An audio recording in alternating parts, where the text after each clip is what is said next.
when you rotate the paper, sometimes it's just a little bit easier to see maybe where you've made some mistakes or where you need to shorten it up a little bit. So don't be afraid to kind of turn your paper different directions and look at it that way when you're looking at a reference. And speaking of references, I want to talk about using references and you know, copyrights and all those kind of privacy laws. For the most part, it's actually not a good idea to use anything but your own imagination or your own sources, your own footage or your own pictures that you've taken or you've drawn.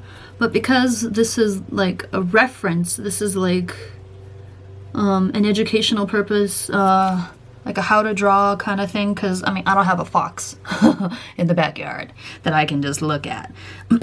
So I am going to Google search, and I'm looking at foxes, and I am going to Pinterest and looking at images of like how to draw one, and I'll scroll and look at a few different ones, and I'm not going to copy a particular image if I can help it in exactly the same way, because that's when you get into trouble, is when you take the image and claim it as your own, which is bad.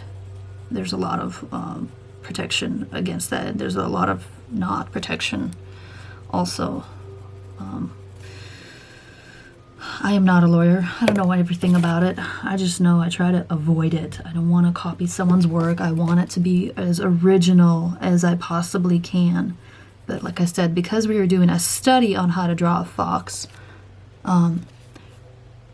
we get to look at reference pictures, and you can do your own search and find one that you like. I really liked this image of the fox for the head, so I'm going to be using this one. When you're drawing the fox's head, it's mostly like, I don't know, I start off with just the outline of it first. And now that I think I have a good outline for the face, I always start with the face if I can. Maybe I'll put like a little dot to where the eyes should be. Circular motion here, right about there is where the eyes should be. And right about there is where the other eye should be.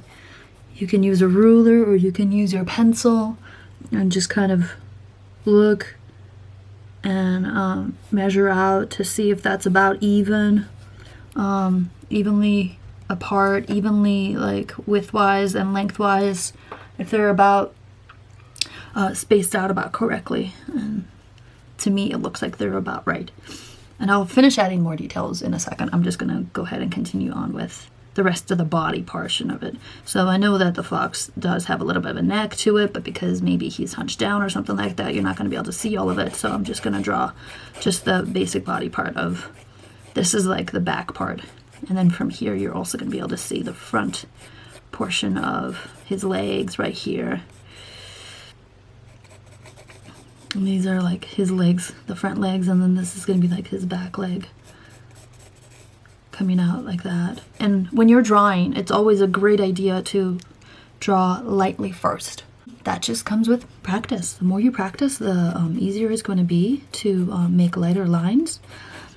I'm going to draw the other portion of his. And here you're not going to see the back on this side, you're just going to see the front of the back leg, just the front of the back leg. And I'm going to create like other stuff here. Maybe.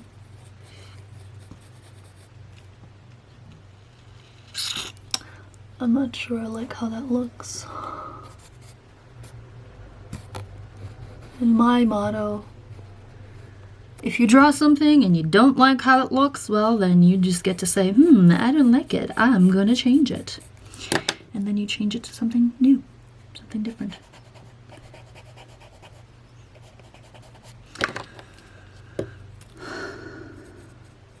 By the way, if you're curious on what kind of a sketchbook I'm using, this is just like a regular journal book that I got from Walmart. It's, I don't know what the name of it is.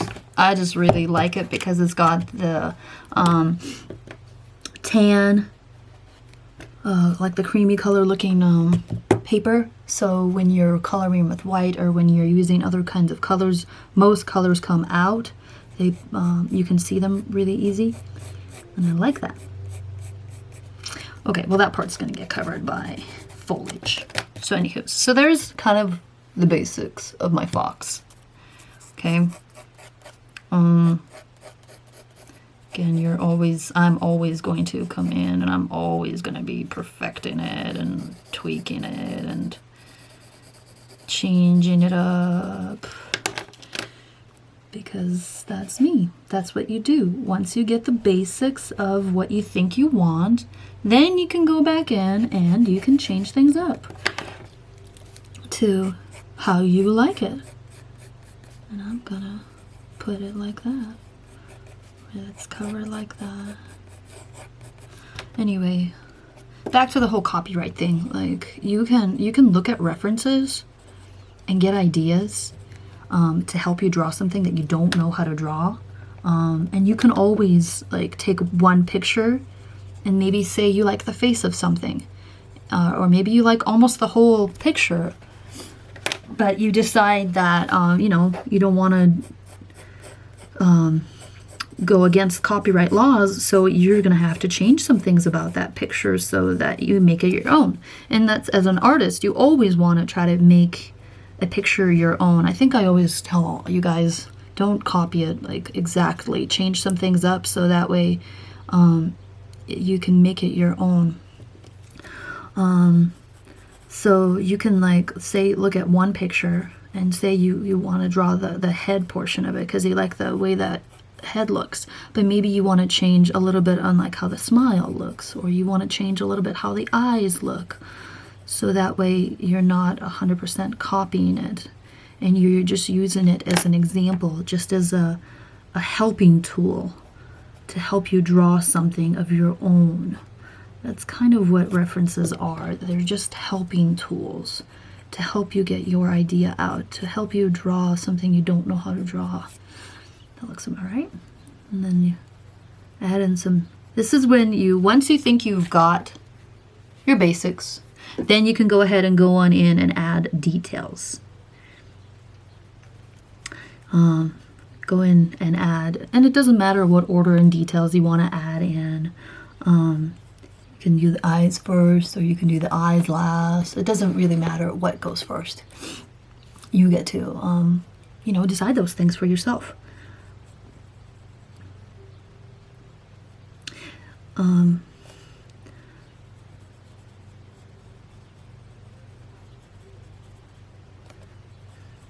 The hardest part, I think, for when you're doing eyes or anything that is considered symmetrical, and you're doing it freehand, is making sure that it's the same size on both sides. Otherwise, it looks really funny, proportion-wise. So it takes time, and like I said, it helps sometimes if you turn the paper over or you look at it at a different angle, and it helps you recognize, oh, that doesn't look even, or that doesn't look quite the same, when I need to change it somehow. And it doesn't look quite the same. And I do need to change it.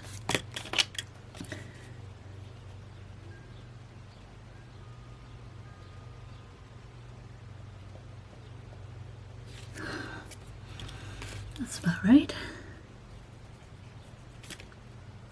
My goal was to maybe use markers on him and to color him in. And I think I'm going to have him holding like a flower. No, not like that. Just like a little...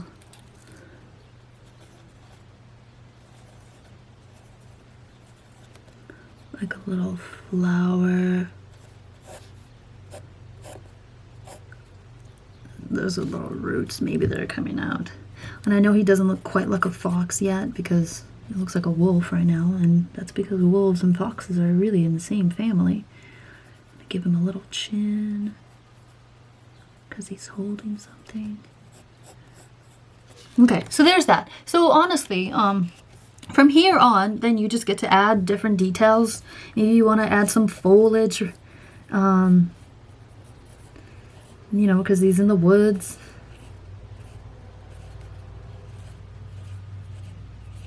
And you get to figure out those kinds of details for yourself.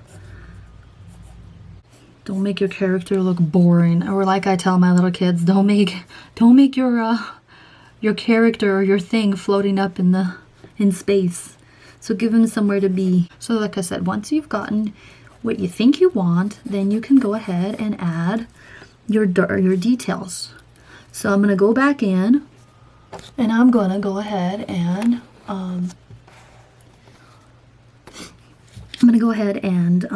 take my pencil, and I'm just going to create little jagged lines. I'm going to be skipping some spaces, and it's going to make it look a little bit more fur-like texture.